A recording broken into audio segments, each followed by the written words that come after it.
Oh, speaking of kasuhan, mga kababayan, umiiyak na naman itong si ano, Bato de la Rosa, mga bossing. Jomel Corpus, tara kain muna tayo.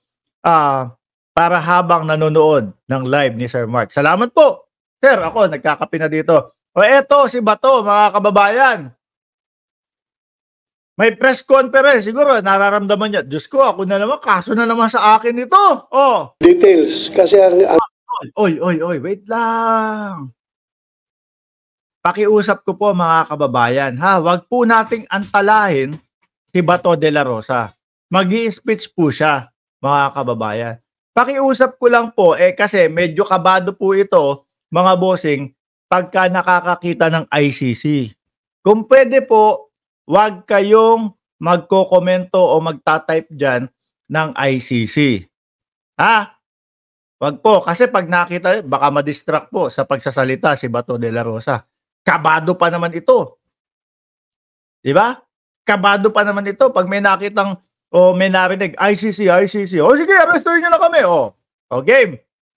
Ulitin ko po wala pong magta-type dyan ng ICC. Kakabahan po si Bato. I will be there during the hearing. Pag-aralan ko pa kung ano yung itatanong ko sa kanya. Siguro, more on... Magkakaharap sila ni Kibuloy sa hearing, mga kababayan. Ano po? At panigurado, etong si Bato de la Rosa, mga kababayan.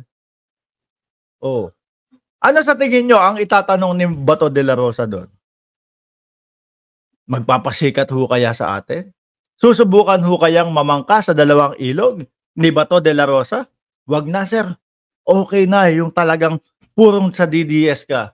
Kasi kahit na pakita mo sa amin, no, na mamamangka ka sa dalawang ilog, hindi i-accept yan. Hindi i-accept yan nung mga sumusuporta sa gobyerno, hindi i-accept yan nung mga taong nakasuporta sa ating Pangulo. Ha? Game. Ano itatanong mo kay dito kay Kibuloy? Doon sa kanyang surrender na ginawa. Yung details. Kasi hanggang ngayon, hindi pa ako masyado nalilinawan sa exact details. Kayo kaya lang, sila lang ho mga kababayan yung nagpapakalat ng, surrender. Kub na kasi. No? Wala na hong lulusutan. Kaya surrender ka lang. Uulitin ko po yung sinabi ko nung medyo maaga-aga, nung inumpisahan natin ang ating mga live, etong live natin, mga bossing, kung talagang gusto nilang ipamukha, no, na palpak si Torre. Mga bossing, yung sinasabi ho nila na bumalik lang sa loob, ibig sabihin galing sa labas si Kibuloy, doon pa lang ho, no, kung saan yung pinagtataguan niya, doon pa lang nag-video na yan. Wala kami diyan. Papakita. Eto, wala kami sa KOJC. Wala kami diyan sa Kojik. No? Pahiya ka, Torre. Pero dahil nga nasasaktan na, yung kung ano mga dahilan nila, dahil magpapatiwakal yung aking mga followers, susuko na ako sa ISAP. Kung ipinakita nyo yun, tahimik kami. Di ba? Tahimik kami. Yang suko-suko na yan, sabi nga po ni General Torre, formality nyo na lang yan. May SMNI kayo, malamang ang ginawa mo, Kibuloy, nagpa-interview ka doon.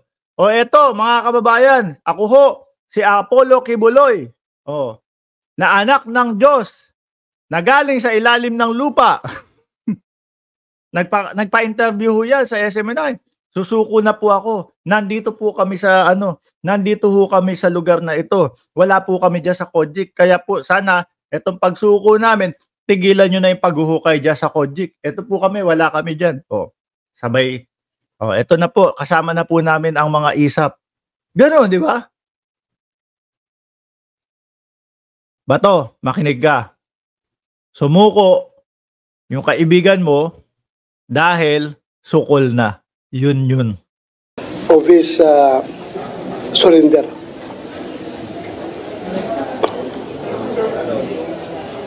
Parang meron allegations Ah. na tungkol sa inyong house. I think basa nyo na rin siguro. I-decline mo nila kayo sa tinatago ni Kibuloy? Can I get your response lang? Inuugnay? Paano? Parang may kinalaman daw po yan. Yung sinasabi nila na Ayan. paimbestigahan ako sa yung Talagang iimbestigahan kayo. Ano? Ang sinasabi po kasi ng mga nagtatanong, ano po ba sasabi nyo? Na ang Kongreso daw po ay pag-iimbestigahan kayo dahil doon sa ginawa nyong pahiring-hiring. Mga bossing, timing na timing yung paghiring ni Bato de la Rosa. Kasama si Robin Padilla. Kasama si Bungo. No? Triple B ho yan eh. Bungo, Bato, at si Binoy. Tatlo ho silang nasa hearing na yun. Tatlo ho silang nanguna sa hearing na yun. Halata po ng taong bayan, mga bossing, na isang araw o dalawang araw, no? Bago makubkob o mahuli si Kibuloy, nagpa-hearing po sila bigla. Ano ho sabi natin doon habang nag-hearing ho si Bato de la Rosa? Sabi natin, nako, dito natin lalo mararamdaman na talagang napakalapit na ng ating kapulisan. O, 'di ba? Nung umpisa ho, mga bossing,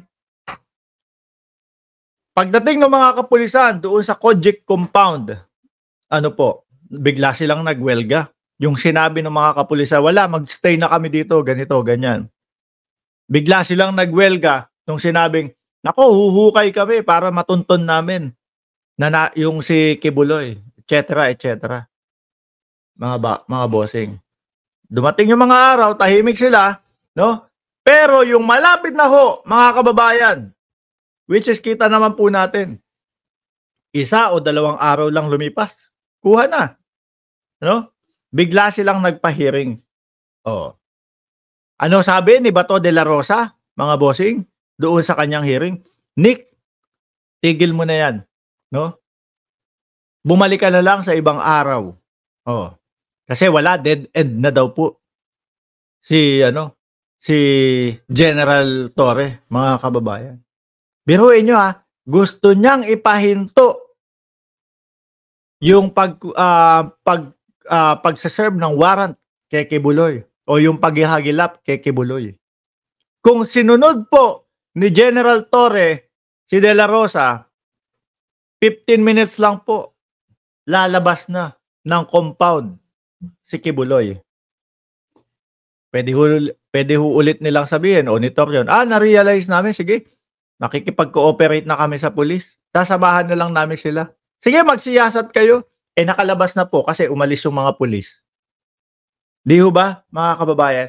Kaya po,